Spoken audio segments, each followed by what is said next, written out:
Fadi, Steve, want to thank both of you for joining us here at the conclusion of the ICANN 46 meeting here in Beijing. Steve, let's start with you. The big news that came out of this meeting occurred during the public forum, specifically the GAC communique. What's the reaction to the GAC communique? As you said, the GAC communique kind of arrived in the middle of the public forum, which means that the GAC was working very, very hard late into the evening before and again assiduously all during the day on Thursday to prepare it, and as you said, it arrived. There's quite a bit of content in it. They cover a number of points. We've been working closely with the GAC over a period of time to develop a process to make sure that each and every one of the points in their communiques is dealt with clarity. So we take each of the items in there, and we make sure that we understand it, and we iterate, echo it back, and then we go through each one of the items carefully. And depending upon how complicated it is or what issues it raises, it may take longer or shorter, but we want quite a bit of visibility. So we have a so-called GAC register in which each item is posted and is visible to everybody and goes through a series of phases, all of which has been worked out in a constructive fashion with them.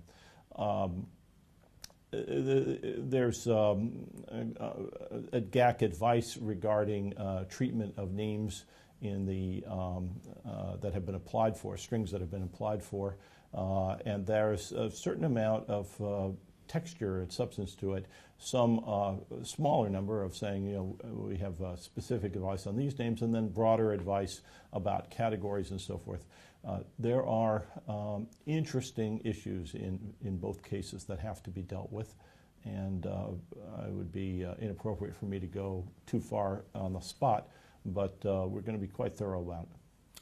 Yeah, and I'd like to add that we heard very clearly yesterday in the public forum that the community wishes to participate in the discussion about the GAC communique. And so alongside the staff analysis that is starting right now on the GAC communique, we have decided to put the GAC communique out for public comment, soliciting the entire community to give us their input to ensure that the GAC communique is taken seriously, but also our response encompasses the views of the whole community. Steve, GAC advice is just that, it's advice, but it is the governments of the world talking to ICANN. So how much weight does that carry? GAC communique and more generally advice from governments carries quite a bit of weight, and equally it is not the end of the story. We have a carefully constructed multi-stakeholder process. We want very much to listen to governments, and we also want to make sure that there's a balance. The way our bylaws are structured puts a preference, if you will, toward following advice from the GAC, but not an absolute requirement, and lays out a process that if we choose not to follow the GAC's advice, we have to go through an extended consultation process, and then at the end of the day, if we finally are not in agreement and haven't been able to find a common resolution, then we'd have to document quite carefully and be prepared for the next phase of that, which will be the government's expressing their displeasure, and so there's a bit of a balancing act there. Fadi, you're going to post the RAA for public comment. In doing so, are you going to lose the ground that you've gained? I believe putting the last version of the Registrar Accreditation Agreement for the year 2013 out for full public comment process is actually strengthening that agreement. It's what makes it an agreement of the community to manage how our registrars do their work and to support the registrars in delivering the best possible service to the registrants. We have reached an agreement in principle during the Beijing meeting. We're very appreciative of the hard work the registrars put to make that happen. We are finalizing the language with them, and we hope that no later than mid-next week we will publish the full agreement. We will also accompany publishing this agreement for the public to comment on with a series of activities, webinars and the like, to brief the community on what's in the agreement and engage them and make sure we hear them as we finalize this new and very important agreement that includes some true new breakthroughs in the state of the relationship between ICANN and its community and the registrars. This will raise the profile of our work globally, and we're very pleased it got completed here in Beijing. That's the registrars. Where are you with the registry agreement? Well, like many things, contagion is a good thing. In this case, a very good thing. And the advances we made with the registrars have really created new energy in our work with the registries. We have done very, very well here in Beijing, multiple sessions, very frank, very intense. And I'm very happy to share with you this, at this moment that we are very, very close with the registries as well. And my expectation is that within less than a week, we will have agreement in principle and we'll move forward, just like with the RAA, we'll move forward with a public comment period on the registries. Now, many registries are concerned that this public comment period could delay the whole GTLD program. I'm here to give you an assurance that while we will include the community in deciding that this is a good agreement for all of us, we will also do our very best operationally to keep the program on the most agile, fast clip to get everything ready and ensure the minimum amount of impact in delay on the program. So what I'm hearing from you is inclusion doesn't necessarily equate to delay. In this case, it won't, simply because we have some agility and flexibility on the operational side. For example, the next step after contracting was the pre-delegation test to ensure that these new GTLDs have all the technical capabilities on the ready to serve their registrants and certainly their registrars. Now, we could potentially do something about advancing this step ahead of contracting, finding a way to start pre-delegation testing before the final contract is done. We're looking at all these possibilities now. My commitment is to clarity and visibility of the timeline of the program. Many resources and a lot of people are looking for clarity in the timeline so they can get their work done. We're committed to that and we'll make that happen as early as we can next week. Fadi, let's talk about the Beijing Engagement Center. That was big news here this week.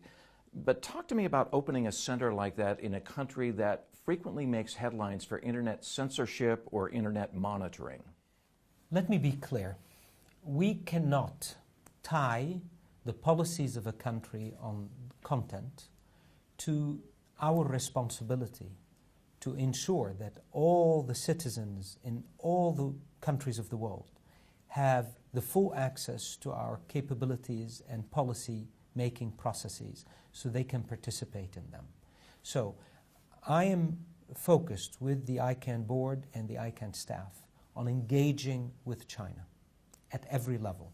We will lean into this great society with its great vibrant economy, with its 560 million internet users, growing by 40-50 million per year.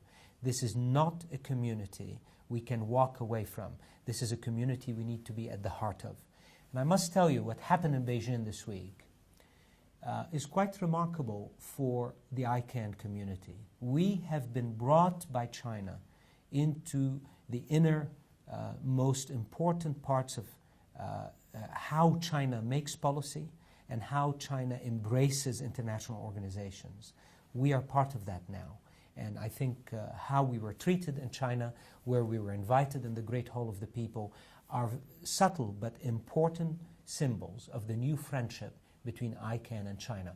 The Engagement Center is just an example of how we're engaging with China. It's yet another way for us to be on the ground, to be engaged with government, society, businesses, in order to make sure that our global policies are part of the fabric of the new emerging China.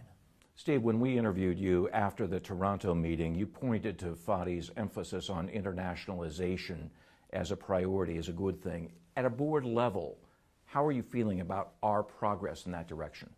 The initial move in that direction had to do with Africa. We followed up with the Arab region and moving rapidly in the Latin American, Caribbean region and the Asia area.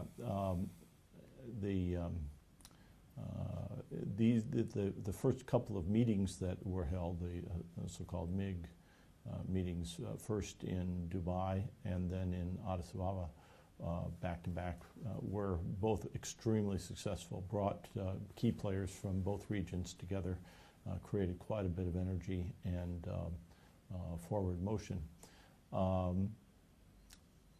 The things that we were looking forward to, you asked about in terms of Toronto, are now, in some sense, yesterday's news. I mean, we're making them happen. The more recent activity with the registry agreement, the registrar agreements, have occupied quite a lot of time in the last few weeks, and putting that in place. And there's a tremendous amount of forward progress across all fronts and a lot of energy. What's your biggest takeaway from the Beijing meeting? As Fadi said, China is vibrant. China is a large fraction of the total internet population and is growing. It's evident from being here that the Chinese economy is very active. This is an expanding, positive, confident community here. That they don't appear to be boisterous or presumptuous, but they are confident and deservedly so. Fadi, same question. Your biggest takeaway from the Beijing meeting?